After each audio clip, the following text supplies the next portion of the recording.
Shalom to the hopeful elect. I want to start this lesson off by giving our praises and our glory to Yahweh, Bahasham, Yahweh Shai, Baharakakwa especially in these times that we are living in, as it's closing down to the end times, right? Well, we are in the end times, but it's coming down to that end, right? We see prophecies like the mark of the beast coming to pass, or we can see World War III, slowly coming to a broil with all of these nations heating up, right? So we're definitely in those times, still giving all praises and all glory to Yahweh, which is the true name of the Heavenly Father, Bahasham, in the name Yahweh Shai, His only begotten Son.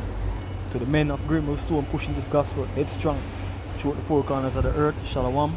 Double honors to the apostles and to the elders of Grimble Stone who taught us His truth, and to our beloved sisters, along with the other men who hear and believe this gospel, that aren't necessarily teachers or prophets, but they believe wholeheartedly in this truth. Shalom.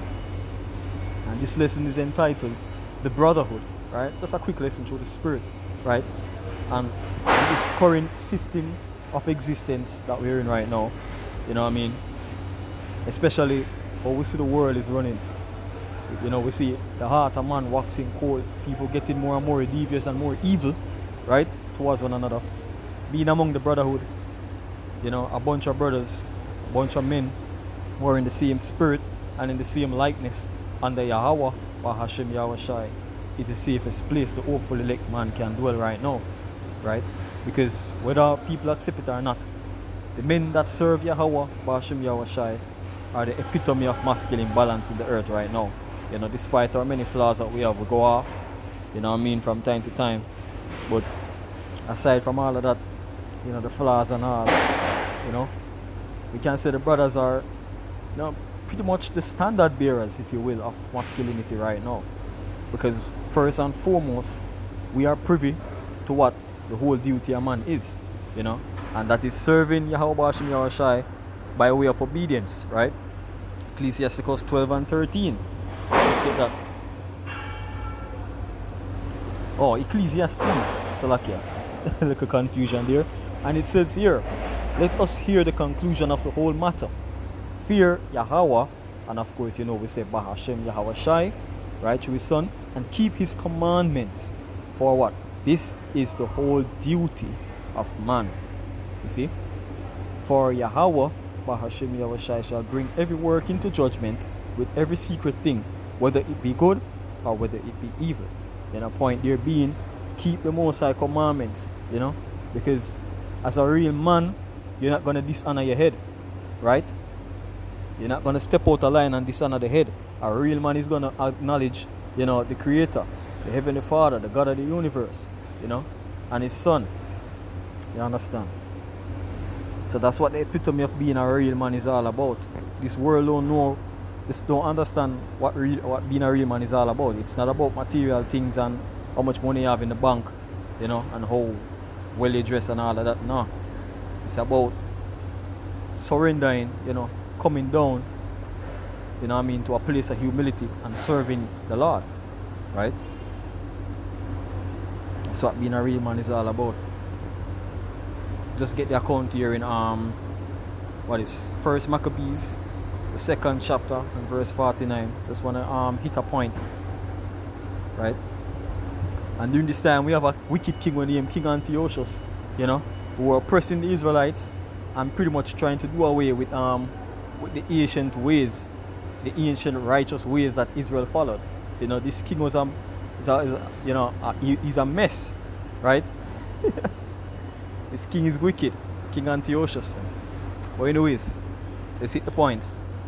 So I'm going to start at verse 49, and it says, "No, when the time drew near that Matthias, right, should die," because Matthias stood stiffly, for the laws.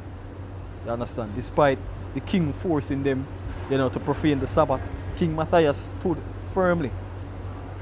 He was one of the men of Israel back then who stood firmly for the laws, right? Let's read, and it says, "No, when the time drew near that Matthias,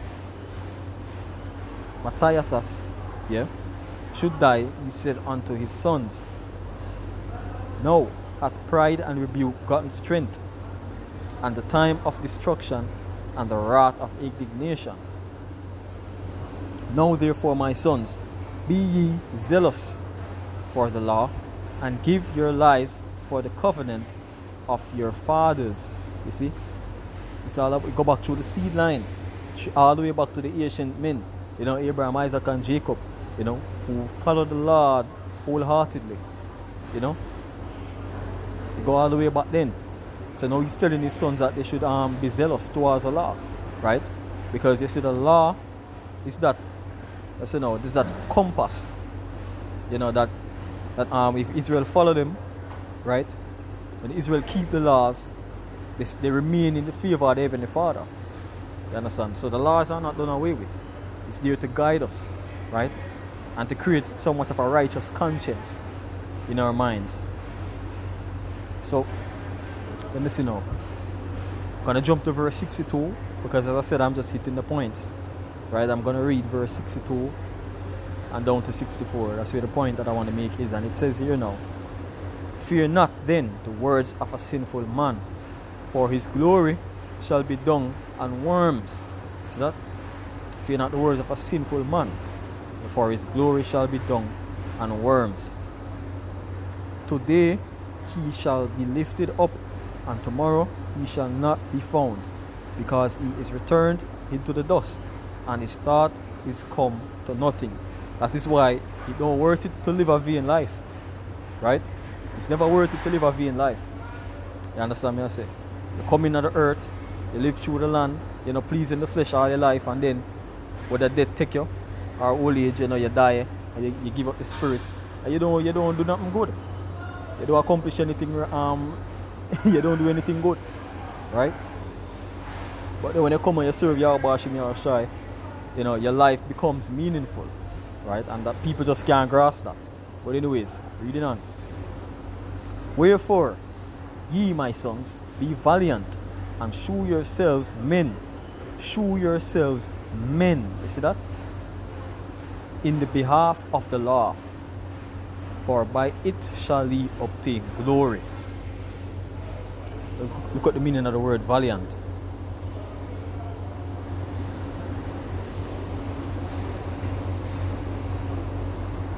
Alright, and it says there, possessing or showing courage or determination, brave, heroic, right? See that? So this is how you're supposed to be towards the law, characterized by or done with bravery or valor. You know, even up until death. This is how we're supposed to be. You know? Yeah, man. So, at the end of the day, screw the world and their standards of what a man is in their definition. Right? We don't business with that. We are drawn to the standard of Yahweh Hashem Yahushai. You know, we care about what the Lord's standard of what a man should be is, which is a righteous man that keep the commandments of the Lord, you know, to the best of his ability, right? Which is the main reason why the brotherhood is so precious, right? And when you go into the meaning of the word brother, going into the meaning of the word brother, the word is ak, right?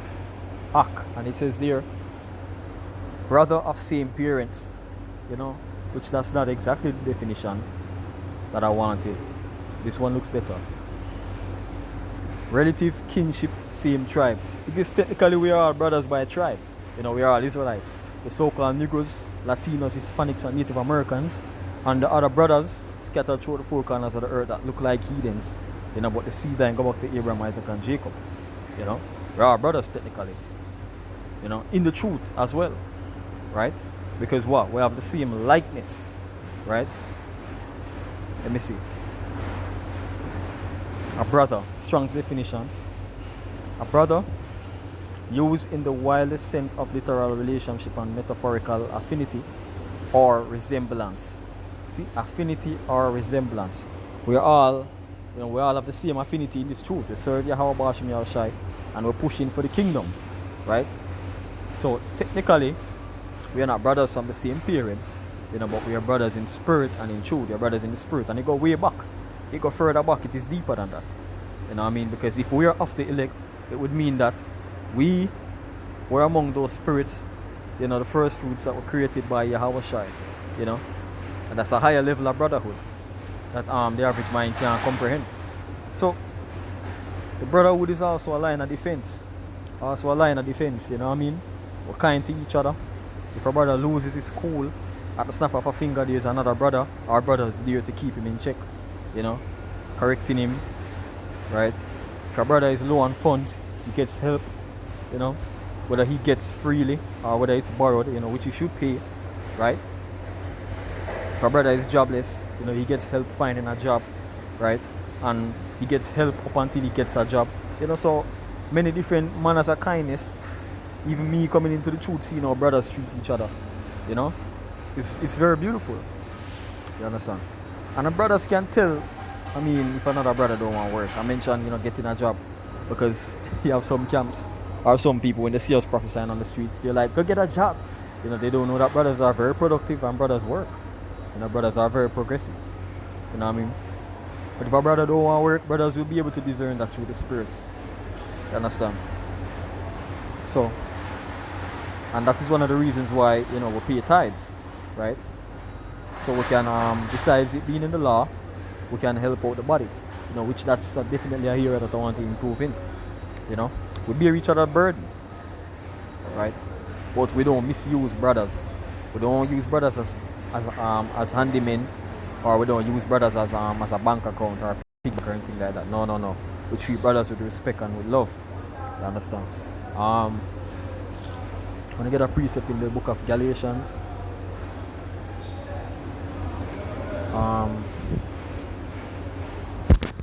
Galatians, the 6th chapter. Read verse 1. Alright. And it says here, brethren, if a man, see, brethren, going back to brother, if a man be overtaken in a fault, ye which are spiritual, restore such and one in the spirit of meekness. Right? So you carry a brother in meekness. Yes, sometimes a little bit of roughness, depending on the situation, a little bit of roughness is required. You know, but for the most part, you're going to be meek, right? And I tell you why. Considering thyself, lest thou also be tempted. Exactly, right? Because the same thing we are carry a brother upon, you know, you can one day fall into the temptation. That's why it's always good to take the humble approach and the meek approach when you're correcting. Understand? Bear ye one another's burdens. See, that's why we are brothers. And so fulfill the law of Hamashiach. So you see, we bear each other burden in this world. The world is not an easy place to dwell in right now. You know, so we're there for each other. You understand? For if a man think himself to be something, when he is nothing, he deceiveth himself. Exactly. That's why pride can't exist among the brotherhood either. You know, they can't come into this thing thinking that you're better than the brothers, you know, just because you're earning more or because certain commandments you don't struggle to keep on. No. You know, you don't, that kind of thinking don't work among the brotherhood. You know, it's all about humility. But let every man prove his own work, and then shall he have rejoicing in himself alone and not in another. Yeah, so, you know, you pull your weight in this truth. You know, you do your videos, do what you're supposed to do for contribute to the ministry. You know, don't bank on another brother's actions, right? Do your own, so you can have a sense of satisfaction within yourself that yes, you're doing this thing, you know, for the Lord and for the brotherhood, you know, wherever that matter, right?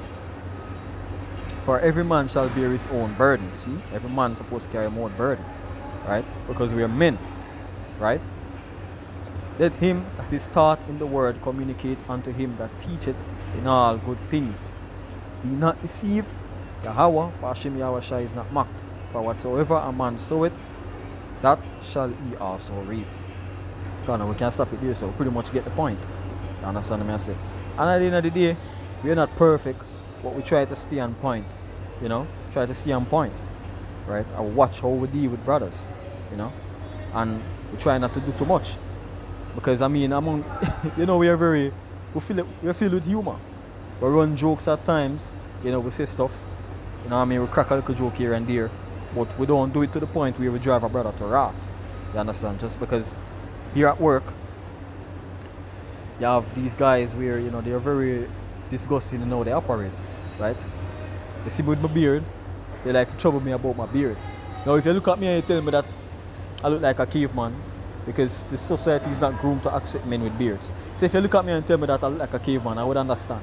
But when you're gonna make a joke about I'm grooming my beard for women to sit in my face and ride it, you know, and then you do that every single day, that's not cool.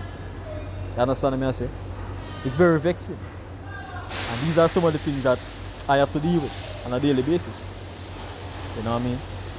So, and that is one of the reasons why I appreciate the brothers even more, because they know limits. They don't do too much.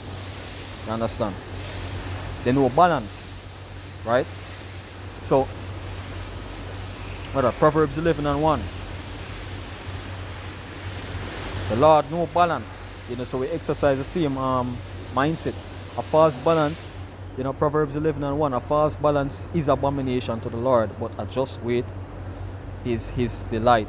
Yeah, so that go into a lot of things, like, you know, including being over righteous and all of those things. But you can use it as well, you know, to in regards to how you treat brothers. Let enough be enough.